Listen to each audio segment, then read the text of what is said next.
આજની આપણી આ સભામાં આપણે એ જ વાત કરવાના છીએ પારિવારિક એકતાની. પ્રમુખ સ્વામી મહારાજે પારિવારિક એકતા માટે 4 સિદ્ધાંતો આપણને આપ્યા છે. સ્વામીશ્રીએ કહ્યું સત્સંગ, બીજી વાત સ્વામીએ કરી કે ઘર સભા કરે, ત્રીજી વાત કરી એકબીજાને સમજવાની કોશિશ કરે, અને ચોથી વાત કરી મોટું મન રાખે. આમાંથી આપણે એકબીજાને સમજવાની કોશિશ કરે એની ઉપર વધારે વિચાર કરીશું. સ્વામીશ્રી કહે છે કે એકબીજાને સમજવાની કોશિશ કરે. ઓલું દ્રષ્ટાંત આપે છે ને, કાકાએ ભત્રીજાને કહ્યું કે મને એમ લાગે છે કે તારી કાકીને સાંભળવાનું ઓછું થઈ ગયું છે, તો એના માટે કાંઈક કરવું પડે. ભત્રીજાએ કહ્યું કે કાકા એમના કાનમાં આપણે મશીન બેહાડીએ ને સાંભળવાનું તો સંભળાય, પણ કેટલે દૂરથી નથી સાંભળી શકતા ને એનું થોડું આપણે વિચાર કરવો પડે. કાકા કે હું તને નક્કી કરીને કહી દઉં. કાકા ઘરની બહાર ગયા, દરવાજા આગળથી બૂમ પડી, આજે શેનું શાક બનાવ્યું છે? કાંઈ પ્રત્યુત્તર કાકાને જણાયો નહીં. ઘરમાં આવ્યા અને ચોકમાં ઊભા રહીને બૂમ પાડી, આજે શેનું શાક બનાવ્યું છે? કાંઈ પ્રત્યુત્તર ન મળ્યો. ઓસરી પર ચડ્યા, આજે શાક શેનું બનાવ્યું છે? કાંઈ જવાબ નહીં. રસોડામાં ગયા કે આજે શેનું શાક બનાવ્યું છે? એના પત્ની કે હું 3 વાર બોલી ગઈ, રીંગણાનું રીંગણાનું રીંગણાનું. ભત્રીજાએ કહ્યું કે કાકા મશીન લાવવાનું છે, પણ કાકી માટે નહીં, તમારા માટે. સુધારો તમારામાં કરવાનો છે. જ્યાં સુધી માણસનો પોતામાં સુધારો ન થાય ત્યાં સુધી એ બીજાના સુધારાની અપેક્ષા રાખ્યા કરે.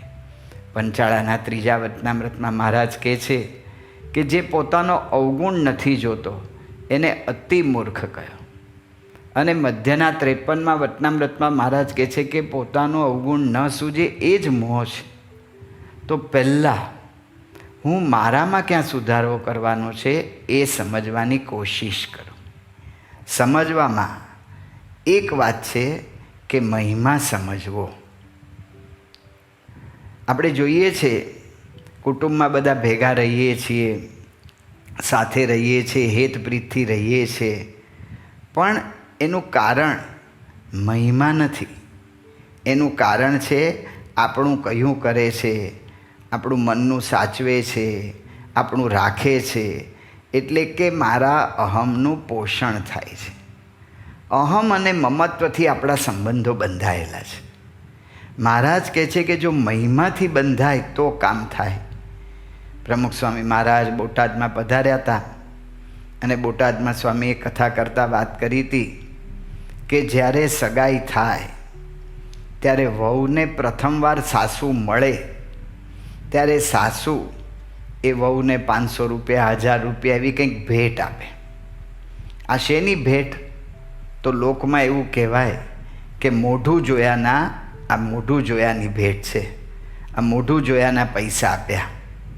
એ જ વહુ સ્વામી બાપા કે ઘરે આવે પછી સાસુની હામી થાય, એનું કહ્યું ના કરે, ત્યારે સાસુ શું બોલે કે તારું મોઢું મને દેખાડતી નહીં. એટલે મોઢું જોયાના તો પૈસા એ બધા, પણ જો મમત્વ તૂટ્યું, અહમને ઘા વાગ્યો તો હેત તૂટી ગયો. આપણે જોઈએ છીએ ઘણી વખત મા બાપ આપણે એના નાના છોકરાઓને સંભાળતા હોય, એના દર જોઈએ છે તો કેટલું ધ્યાન રાખતા હોય. શિયાળો હોય તો એને માથે ટોપી ને સ્વેટર ને આ ને તે ને, ઉનાળો હોય તો એને માથે છત્રી રાખે, એને તડકામાં બહુ લઈ ના જાય, કેટલી સંભાળ રાખે.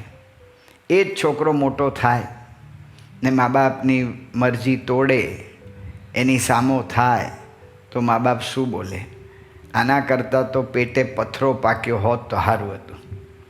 એટલે પથરાને તો તમે રમાડતા હતા, હુલસાવતા હતા, રાજી રાખવા પ્રયત્ન કરતા હતા, પણ જો પોતાનો અહમ તૂટ્યો તો હેત તૂટી જાય છે. એટલા માટે મહારાજ કહે છે કે જેની સાથે આપણે રહીએ છીએ એનો પહેલાં મહિમા સમજવો જોઈએ. મહારાજ અને ગુરુ પરંપરા એ આપણને આ શીખવાડે છે. મધ્યના 47માં મહારાજ કહે છે કે મૂળજી બ્રહ્મચારી અમારી સેવા કરે છે, તો જેમ મૂળજી બ્રહ્મચારી અમારું મહાત્મ્ય સમજે છે એમ અમે પણ મૂળજી બ્રહ્મચારીનું મહાત્મ્ય સમજીએ છીએ. મહારાજ એના સેવકના, એના શિષ્યનો મહિમા સમજે છે. યોગીજી મહારાજના જીવનમાં આપણે જોઈએ છે, બંધિયામાં યોગીજી મહારાજ બિરાજમાન હતા. રાત્રે મહંત સ્વામી મહારાજે જોયું કે યોગી મહારાજની પથારી ખાલી છે. યોગી મહારાજ ક્યાં છે? યોગી મહારાજ તો દંડવત કરતા હતા. એટલે ઠાકોરજીનું સિંહાસન આ બાજુ છે ને યોગી મહારાજ કોને દંડવત કરે? મહંત સ્વામી મહારાજ પહોંચ્યા અને જોયું તો ચોકમાં સૂતેલા યુવકોને યોગીજી મહારાજ દંડવત કરતા હતા. મહંત સ્વામી મહારાજે કારણ પૂછ્યું. બાપા કે આપણી ભેગા ફરે, આપણી સેવા કરે એટલે હેત આવી ગયો. એ આપણો મહિમા સમજે તો આપણે એમનો મહિમા સમજવો જોઈએ ને. જો મહિમા એમની ભેગા ફરે છે, સેવા કરે છે, એટલો ગુણ, આ ગુણ જોઈને યોગીજી મહારાજ જેવા આપણા ગુરુ એ દંડવત કરે છે.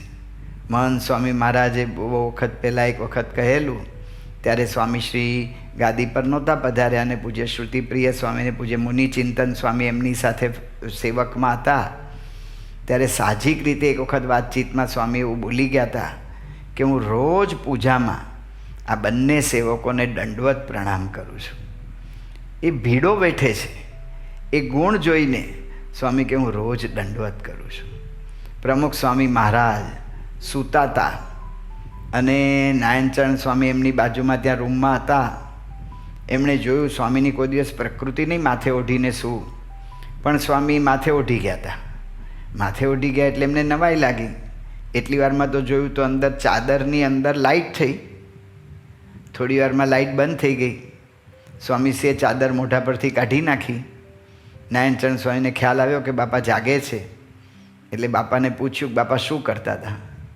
બાપા કે ઘડિયાળ જોતો હતો. પણ ઘડિયાળ જોવામાં ચાદર ઓઢીને અંદર કેમ બેટરી કરી?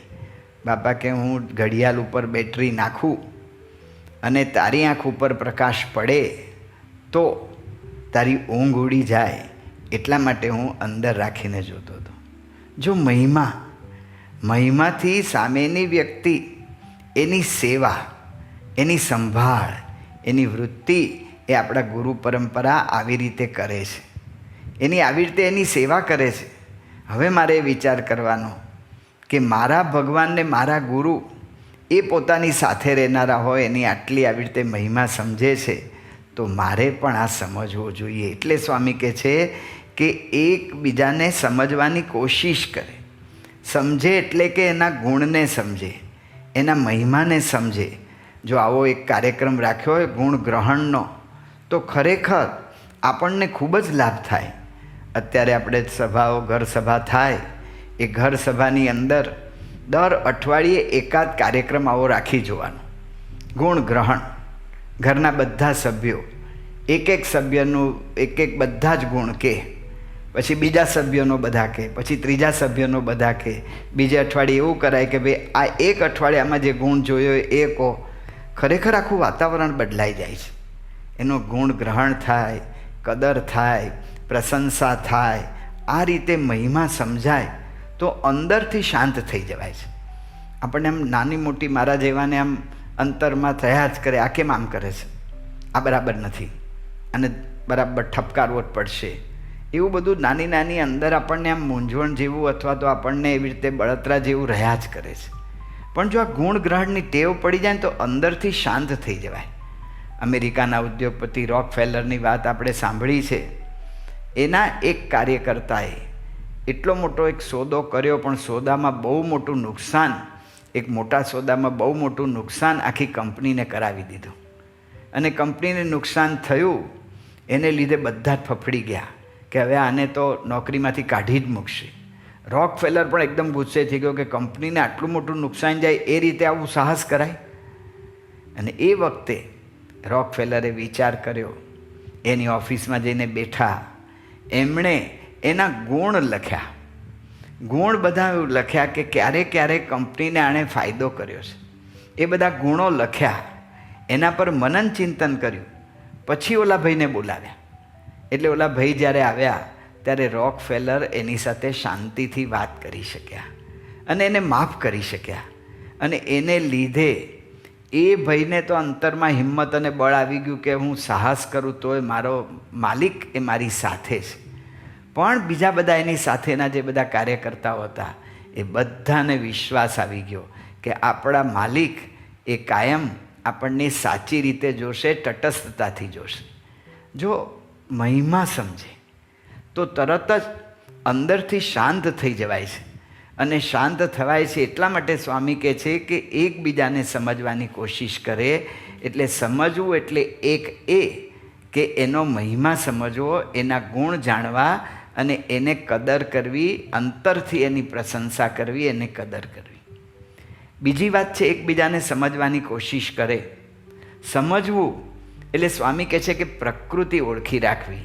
પ્રમુખ સ્વામી મહારાજ જે કોઈને વ્યવહારમાં જોડતા ત્યારે સ્વામી કાયમ એક વાત કરતા કે જેની સાથે કામ કરવાનું હોય ને એની પ્રકૃતિ ઓળખી રાખવી. કારણ કે જ્યારે આપણે ગુણો જોઈએ છે ને ત્યારે ગુણો સાથે અમુક બાબતો આપણને ખૂંચે છે. જેમ કે ઘણાની પ્રકૃતિ હોય, બધું કાર્ય તો સારું કરતા હોય પણ બોલ બોલ બોલ કરે. કેટલાક આપણને વાત બધી કરતા હોય, કાર્ય કરતા હોય પણ વાત લંબાવતા હોય. કેટલાકની ખાવાની પ્રકૃતિ હોય, કેટલાકની ઊંઘવાની હોય, કેટલાકને એવું હોય ને કે આમ કામ સોંપીને એટલે ફટફટ એટલી ઉતાવળ કરી નાખે ને, અથવા એટલી બધી ઉતાવળ કરે ને બધાને દોડાવે. કેટલાક એવા હોય ને કે બહુ વિચારીને કામ કરે, એટલે ધીમી પ્રકૃતિ આપણને લાગે, આમ ધીમું, ક્યારે નિર્ણય લેશે એ જ ખબર ન પડે. આવી જુદી જુદી પ્રકૃતિ એ જ્યારે ગુણનો વિચાર કરીએ ત્યારે આપણને ખૂંચે છે. એ વખતે સ્વામી કહે છે કે પ્રકૃતિ ઓળખી રાખવી. સમજવું એટલે એની પ્રકૃતિ ઓળખી રાખવી. ગોંડલમાં પ્રમુખ સ્વામી મહારાજ નાસ્તો કરતા હતા. નાસ્તો કરતા વખતે ત્યાં પ્રકાશ વંચાતું હતું. પ્રકાશ જે વાંચન કરતા હતા એ ભાઈ મારા જેવા કાઠિયાવાડમાં મારે સ, હ ને ચ એ બધું એક જ બોલાય. અમારે હાચું ને હાચું ને હાચું, હાચું ને સાચું બધું એક જ બોલાય. એટલે એ રીતે એવી પ્રકૃતિ વાંચતા હતા. અને એમાં પ્રકાશમાં શબ્દ આવ્યો પોલીસ. હવે ઓલા ભાઈ પોલીશ એવું બોલ્યા એટલે બધા હસ્યા કે આ પોલીશ નથી, આ પોલીસ છે. પણ ફરી વાંચતા હોય તો એક વખત ભૂલ થાય ને એટલે ફરી એ રિપીટ થાય જ. જ્યારે સમૂહમાં હોય ને ત્યારે ગભરાઈ જવાય છે. એટલે ફરી વાર વાંચ્યું ત્યારે પોલીસ, તો પોલીસની જગ્યાએ ફરી બોલ્યા પોલીશ. એટલે બધા ફરી ખડખડાટ હસ્યા કે આ બૂટ પોલીશ નથી, આ પોલીસ છે. ત્રીજી વખત પાછો શબ્દ આવ્યો ત્યારે ઓલા ગભરામણમાં વાંચવામાં બહુ પ્રયત્ન કર્યો પણ પાછું પોલીશ એમ બોલાઈ ગયું. સ્વામી બાપા નાસ્તો કરતા હતા, સાહજિક ક્રિયા, પણ સ્વામીની એક એક ક્રિયામાં કેટલા વિચાર ઊંડાણપૂર્વકના રહેલા હોય છે આપણને ખબર પડે. બાપા નાસ્તો કરતા હતા અને બાપાએ કહ્યું કે આપણને ખબર પડી ગઈ કે એ આ વ્યક્તિની મર્યાદા આ છે, તો પછી આપણે એને એડજસ્ટ થઈ જવું જોઈએ. એની પ્રકૃતિ ખબર પડી ગઈ કે ભાઈ આની ધીમે રહીને નિર્ણય લેવાની જ પ્રકૃતિ છે, પછી એને અનુકૂળ થઈ જોઈએ. આ ભાઈને કામ સોંપશું એટલે ઉતાવળ કરાવશે જ, તો એને એડજસ્ટ થઈ જવું, એને અનુકૂળ થઈ જવું. આપણે આ કરીએ જ છીએ, આપણે મશીનોની બાબતમાં કરીએ છીએ. આપણે જાણીએ છીએ કુકરની અંદર કુકરને મૂકીએ ચૂલા પર, ગેસ ઉપર, એટલે 20 મિનિટની અંદર અથવા 25 મિનિટમાં સીટી વાગી જ જવી જોઈએ. પણ ઘણા કુકર બગડી ગયા હોય તો નથી વાગતી, તો શું કરીએ છીએ? સાણસી અડાડીએ, એડજસ્ટ થઈએ છીએ. જોઈ લીધી એની પ્રકૃતિ એટલે એને એડજસ્ટ થઈ જઈએ છીએ. આપણે જોઈએ છીએ સ્કૂટરને એક કિક મારે તો એક કિક મારે એટલે સ્કૂટર ચાલુ થવું જ જોઈએ, પણ સ્કૂટર થોડો વખત થઈ જાય પછી એને 4-5 કિક મારવી પડે છે, તો એને એડજસ્ટ થઈએ છીએ. ઓલું આપણે જે ક્રશર મશીન હોય છે તો ક્રશર મશીનમાં નાખીએ એટલે ક્રશ થઈ જાય, પણ ઘણા ક્રશર મશીનના ઢાંકણા ઊંચા થઈ જાય, અંદર બધું નાખ્યું હોય બધું ઉડે, તો આપણે એને એડજસ્ટ થઈએ છીએ અને દબાવીને ક્રશર મશીન પાસે કામ લઈ લઈએ છીએ. મોટરમાં બારણું હોય, એક વખત બંધ કરીએ એટલે બંધ થઈ જ જવું જોઈએ, પણ ઘણી વખત આમ ખોલીને ધપ કરતું બંધ કરીએ છીએ, એને એડજસ્ટ થઈ જઈએ છીએ.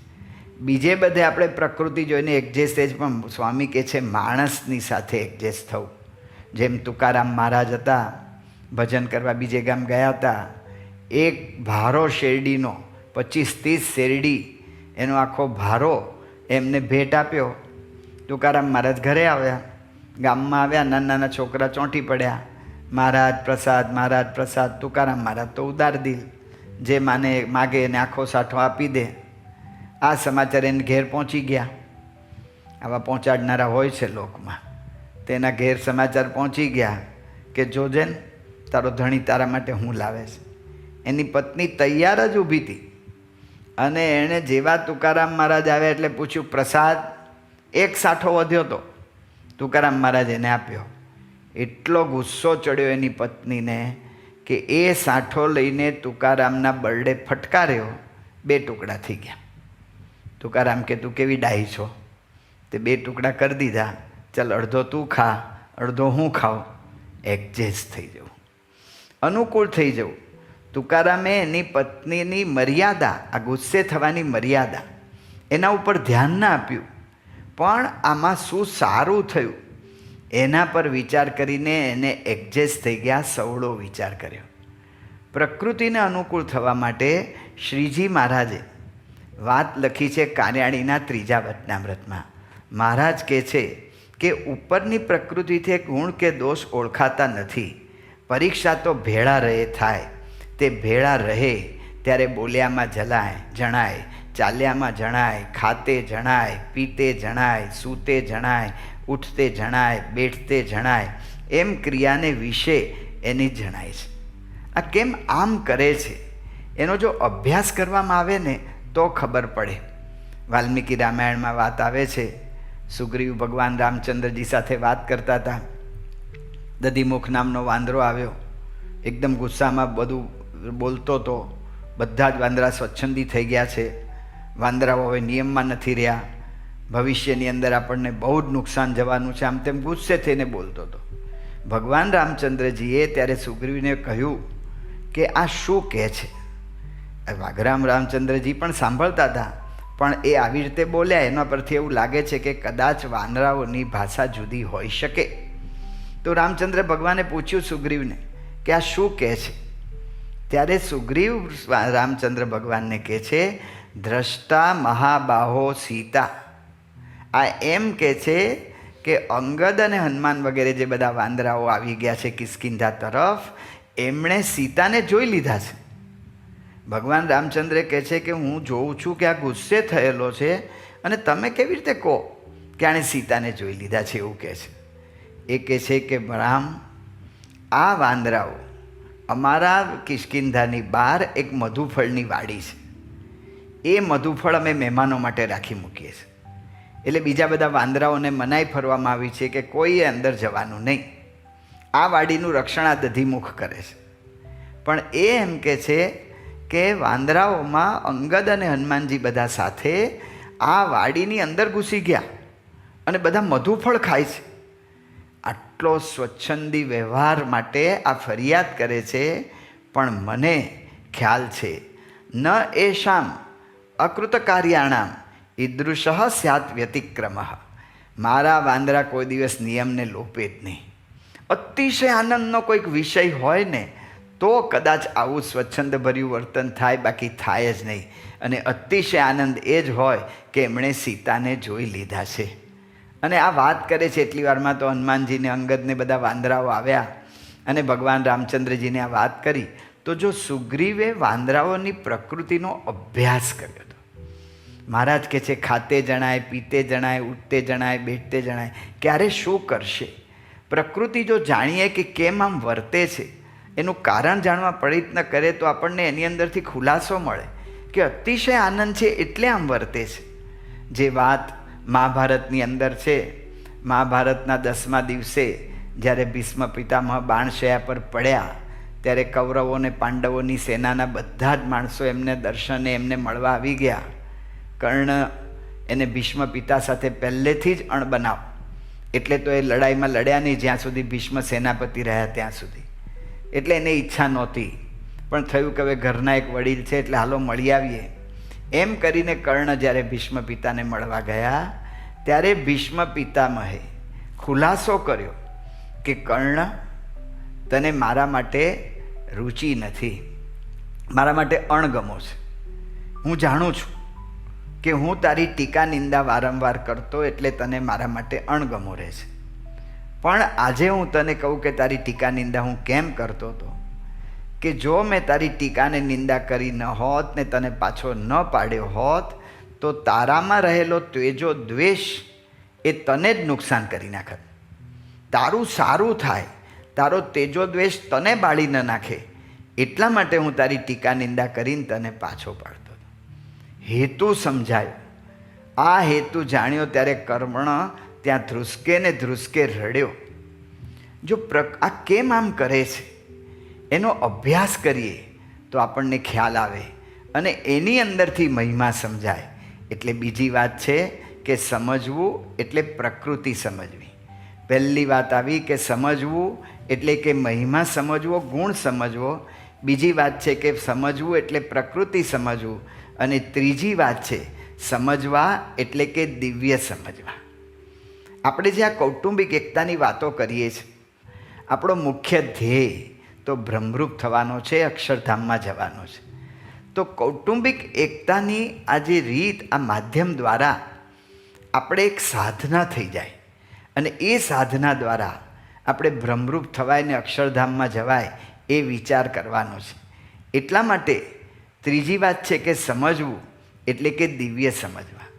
પ્રકૃતિમાં ગુણો દેખાય આપણને, પ્રકૃતિની અંદર અવગુણો દેખાય, અથવા તો પછી એના વર્તન, એના પરથી આપણને થોડી આમ એલર્જી જેવું થઈ જાય. તો એ વખતે શું કરવું? તો મહંત સ્વામી મહારાજ કહે છે કે દિવ્ય દ્રષ્ટિ રાખવી.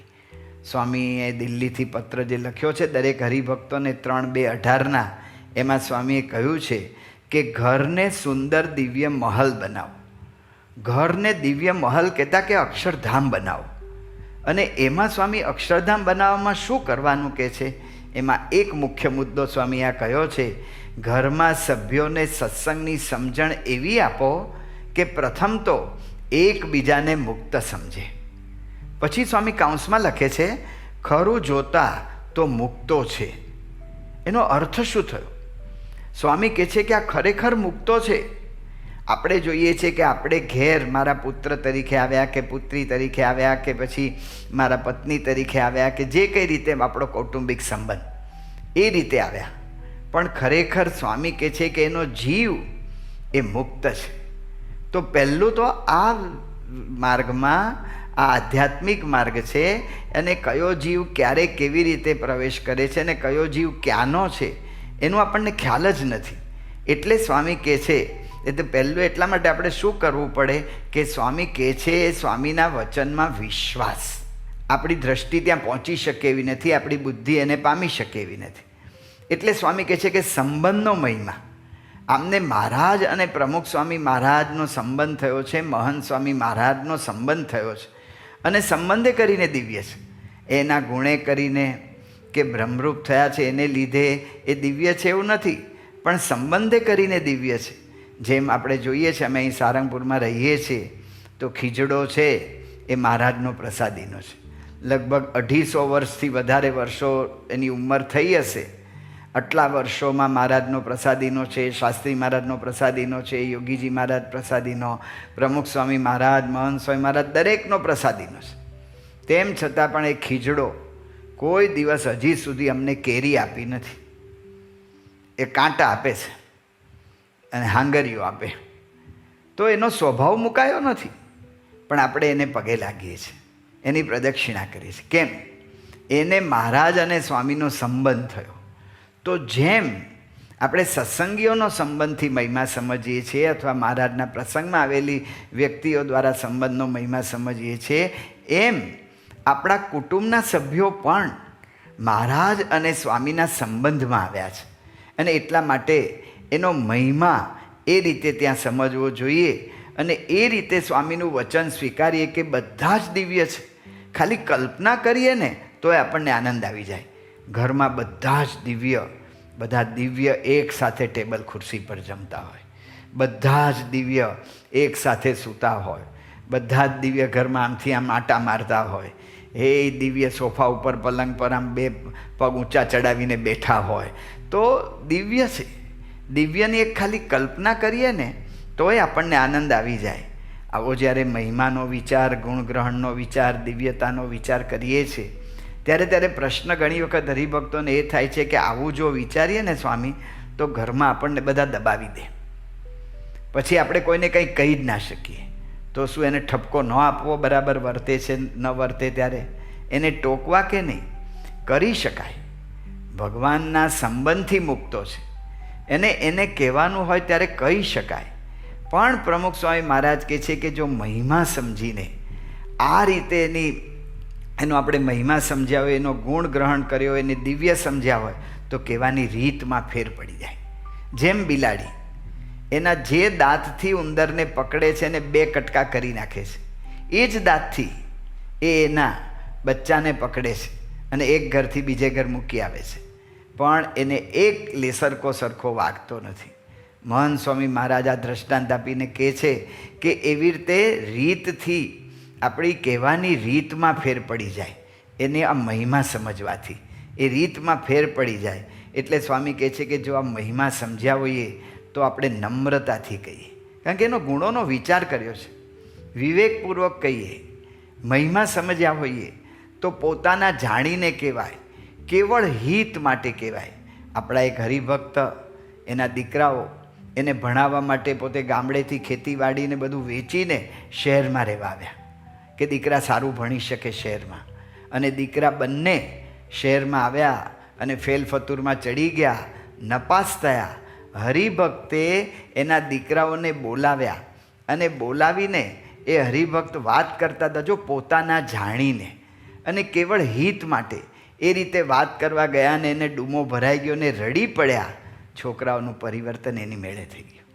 કહી શકાય, પણ આ દિવ્ય જાણીને કહી શકાય. પણ આ બધી વસ્તુઓ ગુણ ગ્રહણ કરવી, દિવ્ય સમજવા, એ બધું આપણને અઘરું લાગે છે, પણ એ થાય છે. કઈ રીતે થાય છે? પ્રમુખ સ્વામી મહારાજ, મહંત સ્વામી મહારાજની કૃપાથી આ ઘર સભા એક એવું માધ્યમ આપ્યું છે ને કે જો એ કરીએ ને તો એનાથી થાય જ. 2008નું જૂનનું પ્રકાશ કે 2018નું જૂનનું પ્રકાશ વાંચો ને, કેટલા પ્રસંગો. સાસુ ને વહુના પ્રશ્ન, વહુને ઘરમાં ત્રાસ લાગતો હતો, શાક લેવા ગયા ને એના પિયરમાં ભાગી ગયા, પાછા આવે નહીં, સમજાવવા ગયા તો પિયરિયા ઝઘડ્યા, અને હવે શું કરવું? એક વખત એના પતિ એને મળ્યા અને ઘરમાં ઘર સભા ચાલુ કરી. આજે સાસુ વહુ બેયના સંબંધો દીકરીને મા જેવા થઈ ગયા છે. આ બનેલા પ્રસંગો છે.